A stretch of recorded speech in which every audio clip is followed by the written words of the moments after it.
토요일 이 시간에 몇 주에 걸쳐서 우리 신앙의 베이직들을 하나하나 다시 한번 다루고 있습니다. 조금 부담되는 것은 사실입니다. 왜냐하면 함께 말씀을 대하고 계신 여러분들 가운데 이미 신앙생활을 오랫동안 해오셨고 또 직분도 맡으셨고 연륜도 있으시고 그런 분들이 계시기 때문입니다. 혹시 그런 분들은 조금만 인내해 주시기를 부탁드립니다. 목사로 살아오면서 여러 성도들을 대하다 보니까 사실 10년, 20년 신앙생활을 해도 신앙의 기본기들을 차근차근히 배우고 훈련할 기회를 갖는 게 그리 쉽지 않다는 것을 보게 되었습니다. 문제는 그러다가 그게 문제겠어요? 그런데 그러다가 세월이 지나면서 어떤 분들은 자연스럽게 직책도 맡고 또 어떤 분들은 중직도 맡게 되거든요. 그러다 보면 그런 베이직들을 한번 다 다루지 못했는데 주변 분들이 그분들을 보면서 저분들은 든든할 거다라고 생각하고 또 그런 분들에게 우리 기본적인 이야기를 다시 한번 나누자 그러면 신뢰가 될 거라고 생각한다는 것이죠. 그런데 이제 기본기를 잘 닦지 못하고 직분자가 되고 교회의 섬김을 맡게 되면 본인도 교회도 어려워질 수 있는 사실을 우리가 함께 기억합니다. 그래서 요즘 우리가 토요일 새벽에 축복의 여정 그래서 하나하나 다루어 나가는 이 시간은 아무리 강조해도 지나치지 않습니다. 지난 두 번의 시간을 통해서 우리는 복음의 내용에 대해서 함께 나누었고 지난주에는 우리 구원의 확신에 대한 이야기를 나누었다면 오늘은 세 번째 시간으로 우리가 늘 들고 다니는 하나님의 말씀 성경 우리 신앙생활의 근거가 되는 하나님의 말씀에 대해서 생각해 보도록 하겠습니다. 예수를 믿기는 믿는데 성경 읽는 게 너무 잘 안 읽혀지고 부담되고 그런 분들이 계셨어요. 부부였는데요. 큐티를 해보려고 해도 잘 안 되고 작심삼일이기도 하고 또 규칙적으로 읽어 내려간다는 걸 알긴 아는데 잘 안 돼서 결국 이분이 딱 생각해낸 게 뭐냐면 그래 매일 아침에 내가 일어나서 나가기 전에 성경을 딱 펼쳐서 쫙 하고 눈에 들어오면 그걸 오늘 나에게 주신 하나님의 말씀이야 라고 생각하고 하루를 살아야지 이렇게 마음을 먹었습니다. 잘 잤습니다. 아침에 일어났습니다. 오늘부터 시작이야. 그리고 일 나가기 전에 오늘 내가 순종할 말씀은 뭔가 그러고 딱 하고 성경을 펼쳤더니 아이고 가룟 유다 이야기였습니다. 내가 예수를 너희에게 넘겨주리니 얼마나 주려느냐 그들이 은 30을 달아주거늘 섬뜩해진 그가 이건 아니야 이건 아니야 그러면서 얼른 다른 것을 펼쳤습니다.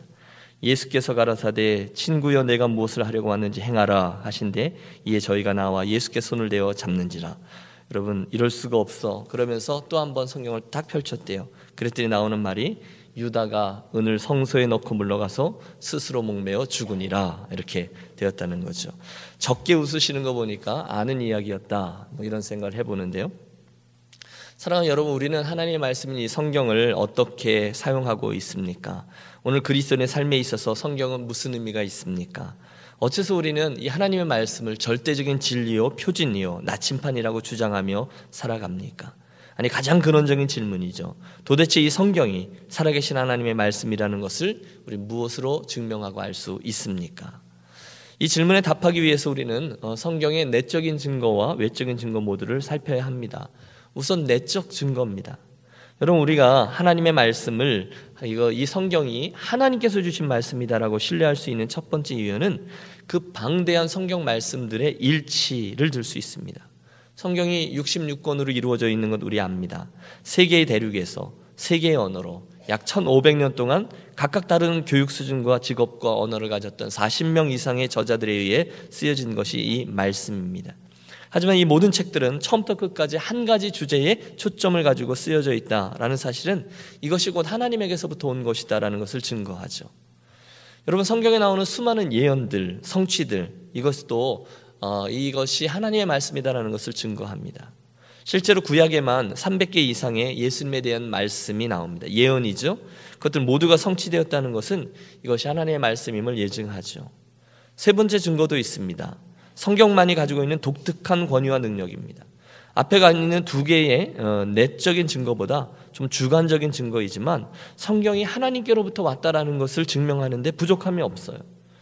보십시오 여러분 성경은 다른 종교 서적과는 달리 그의 권위와 능력을 지니는데 이것은 그의 성경을 읽다가 변화된 수많은 사람들의 삶으로 나타납니다. 아무도 사람을 변화시킬 수 없습니다. 오직 하나님의 말씀만이 우리를 변화시켜 줍니다. 저는 이 일에 대한 분명한 확신이 있습니다. 그런 경험을 여러 번 했고 지켜보았기 때문이에요. 사람이 언제 변하느냐? 누가 사람을 변화시킬 수 있느냐? 아무도 할 수 없습니다. 오직 성령께서 저로 하여금 하나님의 말씀과 정면 충돌하게 하실 때 그때만 변화됩니다. 이런 내부적인 증거들 외에도 성경은 외부적인 증거들도 있어요. 먼저는 역사성이죠. 성경이 진실된 하나님의 말씀이라면 성경에 나오는 자세한 기록들은, 역사적인 기록들은 다른 역사적 문서들과 함께 진실성과 신뢰도가 검증되어야 하는데, 다행히 오늘날 고고학들의 증거와 다른 문서들이 성경에 등장하는 이야기들과 역사들이 사실임을 증명해 줍니다. 그 외에도 우리는 성경 기자들의 진실된 삶에서 이 성경이 하나님에게서부터 온 것이다라는 확신을 갖습니다. 말씀드렸던 대로 하나님은 각양각색의 사람들을 사용해서 당신의 말씀을 기록하게 하셨습니다. 그들의 언어, 그들의 교육 수준, 그들의 감정, 또 그들의 성품, 이 모든 것들을 사용하셔서요. 그런데 그들의 삶을 살펴보면 저들이 얼마나 진지하게 하나님께 반응했고 말씀 때문에 고난을 당했고 심지어 순교의 길을 가기도 했었음을 알 수 있습니다. 여러분, 우리가 믿는 척 할 수는 있습니다만 아무도 거짓을 위해서 생명을 내놓지는 않습니다. 결국 그들의 삶과 죽음은 이 성경이 진실로 하나님의 말씀임을 말해주는 또 하나의 증거가 됩니다. 그리고 마지막으로 이 성경의 불멸도 이 성경이 하나님의 말씀임을 증거합니다. 역사상 이 성경책을 없애기 위해서 얼마나 많은 이들이 노력했는지 모릅니다. 멀리서는 초기 로마 제국부터 시작해서 수많은 이교도들, 공산주의 혁명, 그리고 근대의 무신론자들이 성경을 비웃고 거짓이다라고 증명하려고 애를 썼소. 또 실제로 수없이 이 성경을 파괴해왔지만 하나님의 말씀은 오히려 점점 더 왕성하여 오늘날 이 성경은 세계에서 가장 멀리 보급되고 읽혀지는 하나님의 말씀 책이 되었습니다. 예수님의 말씀, 천지는 없어지겠으나 내 말은 없어지지 아니하리라 라는 말씀이 그대로 이루어진 것이죠. 결론적으로 우리는 이 성경이 우리 하나님에게서부터 주어진 그분의 말씀이다라는 확신을 갖게 됩니다. 오늘 우리가 함께 본문으로 택해 읽은 디모데후서 3장의 말씀은 우리 성경의 기원이 어디에 있는지를 분명히 말씀해주고 있어요. 다시 한번 되뇌어 볼까요? 모든 성경은 하나님의 감동으로 된 것으로 교훈과 책망과 바르게 함과 의로 교육하기에 유익하니 이는 하나님의 사람으로 온전케 하며 모든 선한 일을 행하기에 온전케 하려 함이니라. 여러분, 성경의 기원은 우리 하나님이십니다. 성경은 우리 하나님의 감동으로 쓰여졌습니다. 바로 저와 여러분에게 하나님의 마음, 하나님의 뜻을 전달하시기 위함입니다. 하나님은 그간 성경 기자들의 삶과 인격과 사건들을 통해서 당신의 뜻을 계시했고 기록하셨습니다. 그러므로 만일 우리가 이 말씀이 오늘 우리에게 당신의 뜻을 밝혀주는 말씀, 그분의 음성이라고 믿는다면 당연하죠. 우리는 이 말씀을 가까이 하고 이 말씀을 통해서 주신 그분의 뜻대로 믿고 살아가기 위해 애를 써야 될 것입니다. 그게 이제 신앙생활이겠죠. 사실 여러분, 신앙생활에 있어서 하나님의 음성을 듣고 그 뜻을 파악하는 것처럼 중요한 일은 없습니다. 여러분, 그렇지 않습니까? 만일 하나님께서 오늘 저와 여러분에게 주시는 음성을 캐치할 수만 있다면, 그러면 여러분, 우리들의 신앙생활은 물론 상황들은 달라지겠지만 굉장히 쉬울 거예요. 그분께서 직접 말씀해 주시면 그대로만 하면 되겠잖아요. 저 유명한 찰스 스탠리 목사님의 하나님의 음성을 듣는 법이라는 조그만 책자가 있습니다. 여러분, 강추합니다. 꼭 읽어보시길 바랍니다. 거기 보면 오늘날 하나님께서 성도들에게 말씀하시는 몇 가지 방법에 대해서 이야기해줘요. 첫 번째, 하나님은 오늘도 성령님을 통해서 우리들에게 말씀하세요. 우리들의 마음속에 계신 성령께서 우리들의 마음과 생각과 지식과 감정을 통해서 자연스럽게 우리에게 하나님의 뜻을 알게 하십니다. 두 번째, 하나님은 저와 여러분에게 옆에 있는 다른 분을 통해서도 당신의 뜻을 밝혀주십니다. 성경에 자주 나오는 방법이에요. 여러분들에게 하나님의 뜻을 가르쳐주고 또는 이렇게 말씀해주는 사람은 이 앞에 있는 설교자가 될 수도 있고요. 여러분 가족도 될 수 있고 여러분을 사랑하고 기도해주는 믿음의 선후배나 동료들이 될 수도 있습니다. 누군가를 통해서 하나님의 뜻을 말씀해줘요. 또 우리들의 변화하는 환경을 통해서 하나님이 말씀하기도 하시죠. 어쩔 때는 실패의 상황으로, 어쩔 때는 성공의 상황으로, 어쩔 때는 실망의 상황이기도 하고, 어쩔 때는 격려와 칭찬이기도 합니다. 분명한 것은 하나님은 오늘 우리들의 삶의 상황들을 통해서 당신의 뜻을 계시해 주기도 합니다. 그 외에도 꿈을 통해서도 말씀하시고, 또 성경에 보면 하나님께서 음성을 직접 들려주기도 하시고 또는 천사와 같이 특별한 매개체를 통해서 말씀해 주시기도 합니다. 하지만 지금 이제 여러 가지 하나님께서 우리들에게 말씀하시는 뜻은 어떻게 들려지는가를 말씀드렸는데, 경험적으로 볼 때 오늘 하나님께서 가장 일반적으로 말씀하시는 방법은 바로 하나님의 말씀인 이 성경을 통해서 하는 것입니다. 여러분, 성경은 우리들의 구원과 믿음 생활을 위한 하나님의 완전한 계시죠. 하나님은 이미 완전하게 당신의 뜻을 우리들에게 보여주셨습니다. 따라서 우리들에게 성경 외에 다른 무엇인가를 더 첨가해야 될 필요가 없습니다. 하나님의 말씀 성경만으로 충분하다는 거예요. 우리들의 구원을 위해서 하나님께서 주신 충분한 말씀이 여기 있어요. 우리가 사무엘 이야기를 나눌 때 말씀을 드렸죠. 저와 여러분은 사실 구약시대에 있었던 수많은 믿음의 사람들보다 훨씬 더 유리합니다. 왜냐하면 구약시대의 믿음의 선진들에게는 이 성경 전체를 통해서 그분의 뜻을 확실히 깨달을 수가 없었어요. 그들은 성경이 없었거든요. 그러므로 여러분, 오늘 어려움을 당하거나 아플 때 또는 위로가 필요할 때, 외로울 때, 방황할 때 여러분 이곳저곳 전화를 하거나 사람들을 만나 상담하거나 그 일을 하기 전에 가장 먼저 하나님의 말씀인 성경이 우리들에게 무엇이라 말씀하고 있는지 이 성경으로 돌아가시기를 부탁합니다. 우리들에게 이미 말씀하시는 하나님의 음성이 내 책상 위에 놓여 있어요. 언제든지 놓여 있어요. 성경의 내용입니다. 무엇이 쓰여 있습니까? 한마디로 성경의 중심 주제는 예수 그리스도입니다. 한번 따라해 주십시오. 예수 그리스도. 신구약 성경은 모두 한 인물인 예수 그리스도에게 초점이 맞춰져 있습니다. 구약은 오실 예수님에 대한 말씀이고요, 신약은 오신 예수님을 증거하고, 요한계시록은 특별히 다시 오실 예수님을 말씀하죠. 주님도 이에 대해서 분명히 말씀하신 적이 있어요. 누가복음 24장에 보면 이에 모세와 및 모든 선지자의 글로 시작하여 모든 성경에 쓴 바 자기에 관한 것을 자세히 설명하시니라. 성경에 쓰여져 있는 것들이 바로 당신에 관해서 쓰여진 것이다라고 말씀하셨다는 거죠. 너희가 성경에서 영생을 얻는 줄 생각하고 성경을 상고하거니와 이 성경이 곧 내게 대하여 증거하는 것이로다. 그렇습니다. 여러분, 성경을 보면 역사서도 있고요, 또 문학서도 있고요, 예언서도 있고요, 율법서도 있고요, 서신서도 있고요. 하지만 이 모든 것들의 이야기가 하나의 하모니를 이루어서 우리 구세주이신 예수 그리스도, 그분에게 초점이 맞추어져 있습니다. 의심할 바 없습니다. 성경이 오늘 저와 여러분의 신앙생활을 이끌어줍니다. 우리들에게 너무너무 유익합니다. 베드로 사도를 통해서 하나님께서 우리들에게 성경이 우리를 거듭나게 해주는 진리를 담고 있다라고 말씀해요. 너희가 거듭난 것이 썩어질 씨로 된 것이 아니요 썩지 아니할 씨로 된 것이니 하나님의 살아있고 항상 있는 말씀으로 되었느니라. 여러분, 우리들의 거듭남은 하나님의 감정이 아니라 하나님의 말씀으로 인한 것이죠. 실제로 하나님의 말씀이 사람들을 거듭나게 해요. 교회사를 보면 이런 스토리들로 가득 차 있습니다.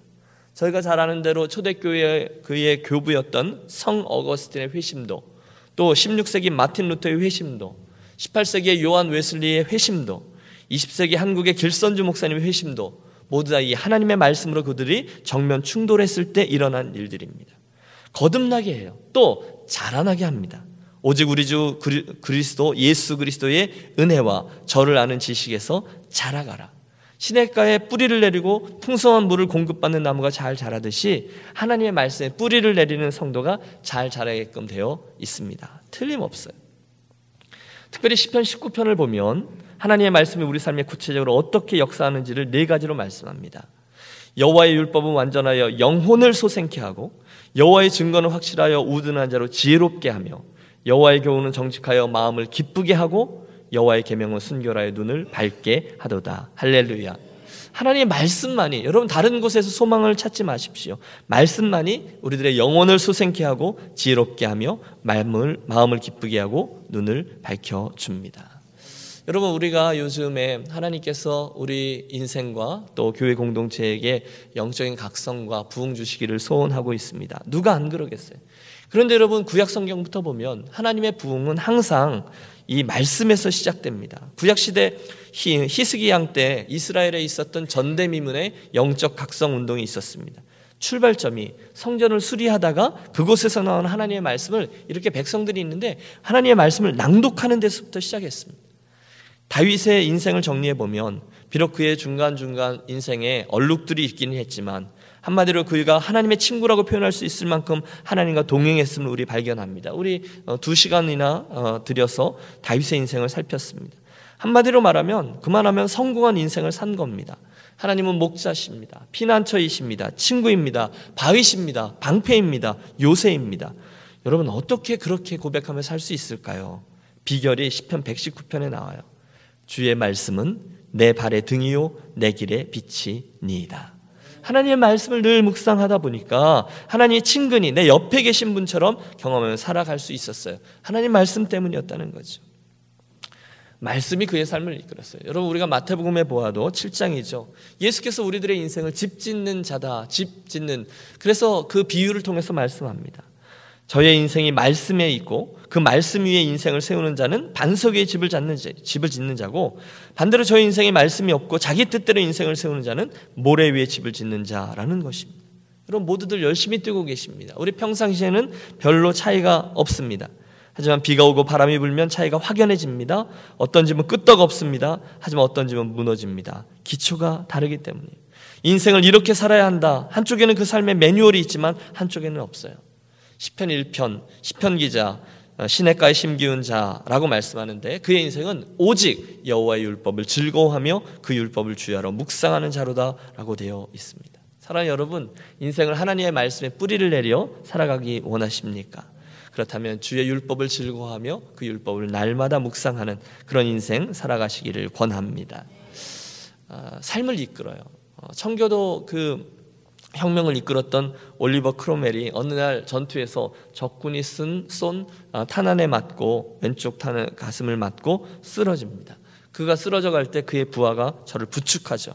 그런데 그 심장을 맞고 죽은 줄 알았던 저의 상관이 마치 잠에서 깨어난 사람처럼 부스스하고 똑바로 섭니다. 놀란 사람들. 그런데 그는 자신의 갑옷 밑을 뚫고 들어가다가 가슴에 지니고 있는 성경책 때문에 멈추어 선 탄환을 자기 손으로, 이제 자그마한 성경이죠, 꺼냅니다. 그리고 성경을 펼쳤을 때 그의 시선은 탄두가 뚫고 들어가다가 멈춘 마지막 부분에 고정됩니다. 전도서 12장 1절 말씀이었대요. 너는 청년의 때 곧 곤고한 날이 이르기 전 나는 아무 낙이 없다고 할 해가 가깝기 전에 너의 창조자를 기억하라. 여러분, 성경은 나를 지으신, 저와 여러분을 이 땅에 내신 창조주 하나님께서 오늘 현재형으로 말씀하시는 그분의 음성임을 믿으시기 바랍니다. 여러분, 이게 우주가 흔들릴 만한 대단한 일입니다. 전능하신 하나님께서, 온 우주에 당신의 영광으로 가득 차 있는 그분께서, 우리들에게 말씀하셔야 될 의무가 전혀 없으신 그분께서 시간과 공간을 뚫고 들어와 자그마한 지구라는 별 위에 있는 잠시 살다가 사라지는 먼지와 같은 저와 여러분에게 내가 너에게 말할 것이 있어라고 오늘도 쫓아오며 말씀하신다는 것입니다. 여러분, 하나님의 뜻이 어디 있는지 도통 모르겠어요. 투정하십니까? 그때 하나님 말씀합니다. 얘야, 내가 하고자 하는 말이 거기 있단다. 방탕한 어거스틴에게 강권적으로 말씀하셨던 것처럼 톨레에게 펼쳐 읽어라. 내 침대맡에 꽂혀있는 이 많은 성경들이 다 무엇이냐? 내 책상 위에 놓여있는 그 성경이 무엇이냐? 집어서 읽으라. 여러분, 이것이 하나님께서 우리들에게 말씀하시는 당신의 뜻이죠. 문제는 우리가 그걸 잘 안 한다는 것이죠. 여러분, 우리는 성경을 집에서 잘 안 읽습니다. 내 욕심만큼 안 읽습니다. 오늘 내게 말씀하신 하나님의 음성이 그렇게 적게는 한두 권, 많게는 대여섯 권이나 나의 집에 가득한데 내가 그 하나님의 말씀을 잘 안 읽습니다. 왜 그럴까요? 여러분, 왜 성경을 잘 가까이 하지 못할까요? 우선은 죄 때문일 겁니다. 우리들의 영혼이 하나님의 말씀을 좋아하지 않습니다. 또 어떤 분은 하나님의 말씀이 주는 맛을 아직 모르기 때문일 겁니다. 어떤 분들은 오해합니다. 하나님의 말씀은 굉장히 고리타문하고 옛날 이야기에 있어서 재미없을 거야, 지루할 거야. 또 우리가 훈련되지 않아서 읽지 않을 수도 있습니다. 분주한 삶이 우리를 바쁘게 하고 내일 또 다음에 기회 있으면 읽지 뭐. 하지만 여러분, 이 모든 이유들과 핑계들을 다 접으시고 그 하나님의 말씀을 다시 읽어 내려가시는 저와 여러분이 되시기를 권합니다. 말씀 없이 살아갈 수 있는 신앙인은 없습니다. 여러분, 예수 믿는 게 사실 그렇게 쉬운 게 아니잖아요. 해보셨잖아요. 오늘도 마귀는 성난 사자처럼, 여러분 평상시에 안 건드려요. 우리가 대충 살면 그냥 놔둡니다. 하지만 우리가 하나님의 뜻을 찾고 말씀으로 살려고 하고 기도하려고 이러면 성난 사자같이 넘어뜨리려고 해요. 삼키려고 해요. 정신을 차리셔야 돼요. 예수 제대로 믿어보려고 일부러 애를 쓰셔야 합니다. 여러분 분명한 건 주일 낮 예배 시간 또는 토요일 새벽 예배 시간에만 성경을 보는 정도로는 절대로 하나님의 마음에 합한 그분에게 인정받는 인생을 살아갈 수가 없어요. 해보았습니다. 청년이 무엇으로 그 행실을 깨끗게 하리이까? 주의 말씀으로 삼갈 것이니이다. 우리는 반드시 하나님의 말씀으로 우리를 삼가고 말씀이 우리를 이끌도록 해야 한다는 거예요. 우리는 계속해야 돼요. 여러분, 여호와의 율법은 완전하여 영혼을 소생케 한다고 했고, 여호와의 증거는 확실하여 우둔한 자로 지혜롭게 한다고 했고, 여호와의 교훈은 정직하여 마음을 기쁘게 하고, 여호와의 계명은 순결하여 눈을 밝게 한도다, 이렇게 말씀하셨어요. 그런 일들이 일어난다는 거예요. 언제요? 여호와의 말씀을 대할 때요. 여러분 생각해 보십시오. 저와 여러분 인생을 여러 번 살아보고 오늘 사는 게 아니잖아요. 한 번도 안 살아본 인생이잖아요. 어떻게 살아야 되는지 모르잖아요. 그런 저와 여러분이 영원을 계획하고 계시고, 저와 여러분의 인생이 어디로 연결돼서 무슨 일로 어떤 길로 나아가는지를 다 알고 계신 그 하나님의 뜻을 알 수 있고 그렇게 살 수 있는 기회를 얻게 된다니요. 오늘 나를 향한 하나님의 뜻을 알게 된다니요. 기가 막힌 일이죠. 그게 축복이잖아요. 어떻게 하면 됩니까? 하나님의 말씀을 가까이 하는 것입니다. 오늘부터 당장 그렇게 하시는 거예요. 여러분, 마음을 먹으면 우리가 성경을 읽어 내려가는 것은 사실 그렇게 어렵지 않습니다. 결심을 안 하는 게 문제입니다. 또는 내가 나를 안 믿으니까 결심 자체를 안 하는 거죠. 내가 하나님의 말씀을 내가 반드시 다시 읽어야지. 여러분, 서원 한번 해보지 못하고 주여 제가 올 한 해 하나님의 말씀을 제가 정독하겠습니다. 해보지 않고 신앙생활을 하는 사람이 꽤 많습니다. 여러분, 좀 어렵다면 쉬운 성경 번역본도 택하시고요. 새로운 버전이죠. 제가 말씀드렸죠. 마가복음이나 요한복음부터 읽기 시작하시고요. 그러면 곧 살아계신 하나님과 대화하는 즐거움을 알게 될 것입니다. 시간이 많이 가서 포인트만 좀 정리하죠. 몇 가지 제안입니다. 여러분 성경을 읽으실 때 믿음을 가지고 읽으시기를 권합니다. 다시 말하면 오늘 내가 대하는 이 말씀은 오늘 나에게 주신 하나님의 말씀이다라는 확신을 가지고 읽는 거예요. 누가 옛날에 했던 그 이야기를 읽는 게 아니에요. 오늘 나에게 하시는 말씀이다라는 믿음 갖고 있는 거죠. 두 번째, 매일 읽는 게 중요합니다. 목사님 저도 압니다. 잘 안 돼서 그렇죠. 그러면 잘 알겠습니다. 그러면 그냥 다른 수가 없습니다. 매일 읽는 겁니다. 조금씩이라도 매일 읽는 겁니다. 그래야 말씀의 맥이 끊어지지 않고 계속해서 이어져 나가는 거죠. 매일 읽는 것. 그 다음에 다독, 정독, 이 병행하는 게 좋습니다. 구약을 몇 장 읽고 신약을 몇 장 읽고 계획을 좀 세우시고요. 또 정독, 매일매일 큐티를 하는 것도 중요합니다. 여러분 생명의 삶이나 또는 매일 성경 같은 큐티 교재를 가지고 하는 것도 좋고요. 또 우리 교회가 새벽 기도 때 요즘은 이제 시편 끝나고 마가복음 하고 있는데요. 같이 읽어가는 부분들 놓고 같이 묵상하셔도 좋겠습니다. 제가 팔불출인데요. 아이들에 대한 이야기를 잠깐 말씀드리겠습니다. 자랑을 하겠습니다. 딸아이들이 티네이저 때입니다. 오해하지 마십시오. 제가 제 딸아이들이 인물이 좋다거나 공부를 잘한다거나 그런 얘기 할 게 아니거든요. 인물이야 저를 닮았으니까 출중하죠. 아이들에 대한 자랑은요, 저희 아이들이 매일 자기 전에 꼭 하나님의 말씀인 성경을 읽고 침대로 간다는 거예요. 특별히 티네이저 때 제가 굉장히 많이 감동을 받았는데요. 아무리 늦은 시간이어도 꼭 성경을 읽고 잡니다. 그래서 어쩔 때는 애들이 늦게 자면 엄마 아빠 걱정하니까 빨리 안 자고 뭐해? 그러고서 문을 확 열면 심술 내면서, 그러면 아이들이 성경을 읽고 큐티하면서 일기를 쓰다가 아빠를 이렇게 쳐다봅니다. 그러면 제가 아이고 이 사탄 이러면서 이제 다시 밑으로 내려오면서도 그렇게 기쁠 수가 없습니다. 여러분 제가 확신하는 바가 있습니다. 제가 아빠로 제 아이들에게 해줄 수 있는 일은 한계가 있지만 저는 전능하신 하나님께서 제 아이들의 인생을 이끄시고 인도하실 것임을 분명히 믿습니다. 왜냐하면 주의 말씀은 내 발의 등이요 내 길의 빛이니이다라는 말씀을 제가 믿기 때문이에요. 하나님께서 당신의 말씀을 가까이 하는 제 아이들을 책임지시리라 확신합니다. 주의 말씀이 내게 어찌 그리 단지요 내 입에 꿀보다 더하니이다. 여러분 저는 제 아이들이 그 말씀을 매일매일 경험하고 있음을 지켜봅니다. 아이들과 밥을 먹고 대화하다 보면 하나님의 말씀은 참 어메이징이에요 라고 말하는 것을 듣습니다. 여러분 더 이상 행복할 수가 없습니다. 그 하나님의 말씀으로 인해서 아이들의 가치관과 세계관이 빚어지고 있음을 바라보면 너무너무 행복해요. 저는 제 아이들이 절대로 망하지 않을 것을 믿습니다. 물론 인생에 실패할 수는 있어요. 산과 골짜기가 왜 없겠어요? 인생이니까. 그러나 결국 하나님께서 그들을 결코 망하게 하시지 않을 것임을 믿어요. 왜? 하나님의 말씀을 가까이 하는 자들을 그분이 존귀히 여기시는 것을 알기 때문입니다. 그러므로 여러분 매일매일 이런저런 핑계를 다 접으시고 하나님의 말씀을 가까이 하고 매일매일 읽어 내려가시는 또 그 모습을 우리 아이들이 보면 또 선한 영향력을 받게 될 건데요. 그런 부모님들, 그런 가장과 또 어머니 아버지가 되시기를 권합니다. 저희 아버님이 이제 나중에 또 기회가 있으면 간증을 말씀드리겠지만 은혜를 받으시고 변화되신 이후에 이제 하나님 말씀을 가까이 하는 걸 제가 어떻게 알았냐면, 잠을 자다가 이제 제가 외아들이라고 말씀드렸잖아요. 단칸방에서 늘 세 식구가 사는데 새벽녘에 이렇게 불빛이 보여서 저도 모르게 선잠을 깨면 그 새벽 1시든 4시든 이렇게 성경을 읽고 계신 저희 아버님에 대한 추억이 저에게 있어요. 그게 알게 모르게 저에게 선한 영향력을 미친 거죠. 여러분의 자제분들이 여러분들의 삶 중에 어떤 것을 봅니까? 여러분 선한 도전이 되셨으면 좋겠어요. 우리 아이들이 공부 안 할 때 꾸중하죠. 왜 공부 안 해? 혼날래? 그러면 꼭 갖다 붙이는 말이 있어요. 아빠가 뭐 나 위해서 그러는 거야? 너 위해서 그러는 거야.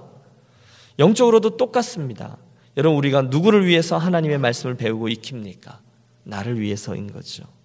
여러분 자신을 위해서인 거죠. 여러분들이 성경을 많이 읽는다고 해서 제 키가 한자가 자라는가, 또는 제 통장에 잔액이 느는가, 그렇지 않습니다. 여러분들을 위한 겁니다. 그러면 여러분 대충 하지 마시고 열심히 꼼꼼히 접근해 보십시오. 우리 교회 식구들 요즘 신방하면서 보면 사업하시는 분들 가운데 대충 하시는 분들을 한 분도 못 보았습니다. 살살해, 대충해. 여러분, 살살하고 대충하면 그런 비즈니스는 다 망하셨을 거예요.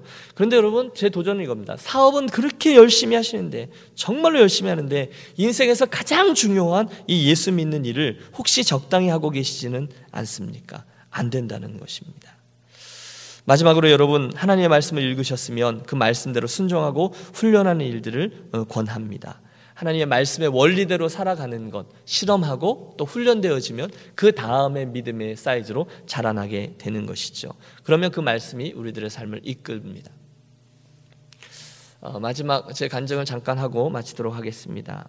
제가 이제 쭉 목회를 하다가 잠깐 목회를, 하나님 소원이 있어요. 그리고 3년만 공부시켜 주세요. 그리고 이제 방학을 3년을 했어요. 그리고 켄터키에서 공부를 하는데 가장 힘들었던 것은 유학생들이 나 겪는 일이지만 뭐 경제적인 것, 그게 가장 힘들지 않았습니다. 버거운 학위 과정, 이 영어도 안 되는데 짧은 머리 갖고 하려니 참 힘들어요. 그것도 아니었어요. 그런데 오히려 더 힘들었던 것은 저와 제 가족의 미래에 대한 불안함, 그리고 조급함이었습니다. 그게 가장 힘들었습니다. 여러분, 캐나디언이었습니다, 저희가. 그리고 이제 미국에는 인터내셔널 스튜던트로 셀프 서포팅 스튜던트죠. 5 식구가 내려와 있는 거죠. 분명히 하나님께서 인도하시는 길에는 확신은 있지만 믿음이 부족한 저는 자주 겉으로는 폼을 재지만 미래에 대한 불안함, 또 조급함, 이런 것들이 있어요. 사막의 한가운데 뚝 떨어져 있는 것 같은 느낌. 아무도 나를 케어해 주는 사람 없고, 아무도 나에게 공부 이후에 사역에 대해 보장해 주는 사람도 없고, 뭐 쉬운 얘기도 이것도 없고 저것도 없고, 전화 한 통 없고, 그 사실이 나에게 불안감을 더해 줍니다.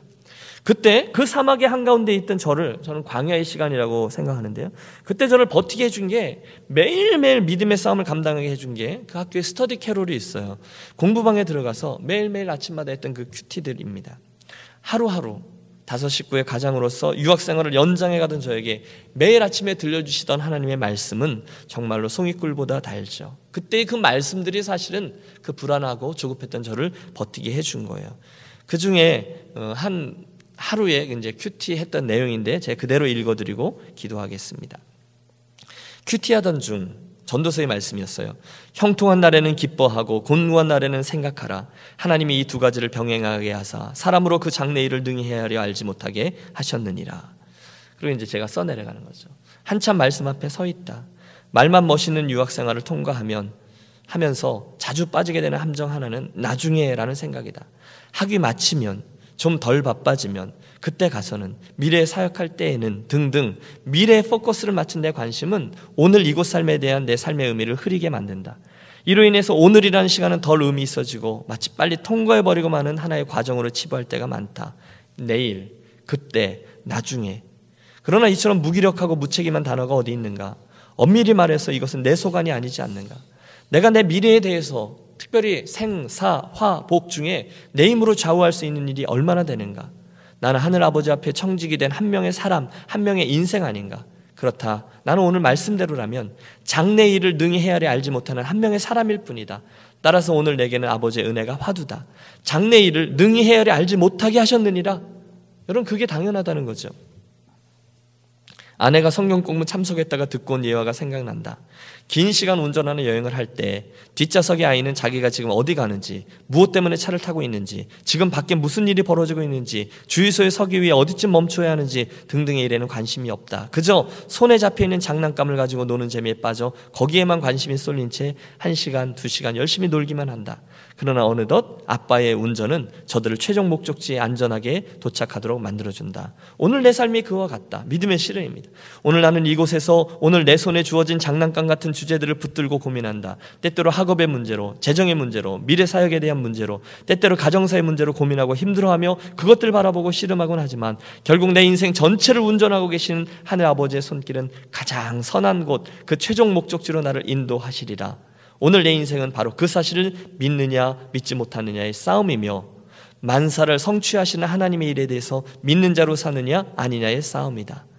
나는 사람의 본분, 하나님을 경외하고 그 명령을 지키는 자로 인생을 살고프다. 그래서 그 말씀이 옳음을 내 삶들여 증명하고 싶다. 그 원리가 옳음을 내 아이들로 하여금 알도록 하고 싶다. 이게 이제 그날의 큐티였어요. 유학생으로 나름대로 힘들었지만 여러분, 우리 중에 그렇지 않은 분이 어디 있겠어요? 하지만 그 과정을 감당할 수 있게 해주신 것은 그냥 버티거나 시간의 흐름에 따라서 그냥 흘러간 게 아니라 내가 그것을 감당할 수 있게 했던 것은 그날 내 삶에 주셨던 하나님의 말씀 때문인 거죠. 동일한 일이 앞으로 제 삶에도, 그리고 여러분의 삶에도 반복되게 되시기를 소원합니다. 하나님의 말씀으로 하루하루의 삶이 이끌려가는 그런 이야기가, 늘 그분의 말씀을 가까이 하고 그 말씀을 통해서 인도함을 받는 그 이야기가 여러분들의 이야기가 되시기를 주님의 이름으로 축원합니다. 주의 말씀은 내 발의 등이요 내 길의 빛이니이다. 기도하겠습니다. 하나님, 오늘 우리가 하나님의 말씀인 성경에 대해서 나누었습니다. 간절히 소원합니다. 우리 유니온 가족 한 분 한 분에게 도전해 주셔서 오늘 들었던 이 많은 이유 때문에 다시금 하나님의 말씀을 가까이 하고 읽고 묵상하고 공부하고 또 그대로 순종하여 또 그 경험들을, 그 체험들을 간증하는 그런 인생 살 수 있도록 말씀의 사람, 오직 한 책의 사람이 되도록 인도하여 주옵소서. 우리들의 인생이 말씀에 이끌리는 성도들 되게 하시고, 하나님의 뜻이 도대체 어디 있는 거야 불안함이 아니라 오늘 내게 말씀하시는 하나님의 현재형의 말씀에 끌려가는 그런 성도들과 인생 되게 하여 주옵소서. 오늘 이제 우리가 기도의 자리로 나아가려고 합니다. 하나님의 아들, 딸로서 은혜의 보좌 앞에 담대히 쓱 들어가 담대함으로 우리 인생의 모든 문제들을 하나님 앞에 내어놓고 무릎의 시름을 감당할 때 하나님, 우리들의 마음에 임재하여 주셔서 우리들의 기도를 인도하여 주시고 구체적으로 하나하나 들으시고 우리들에게 말씀하여 주시며, 그래서 우리가 기도 중에 하나님 안에 들어가 하나님의 뜻을 듣고 고하고 감격 중에 또 기쁨으로 변화되어 나오는 복된 기도의 시간 되게 하여 주옵소서. 존귀하신 주 예수 그리스도의 이름으로 기도하옵나이다. 아멘.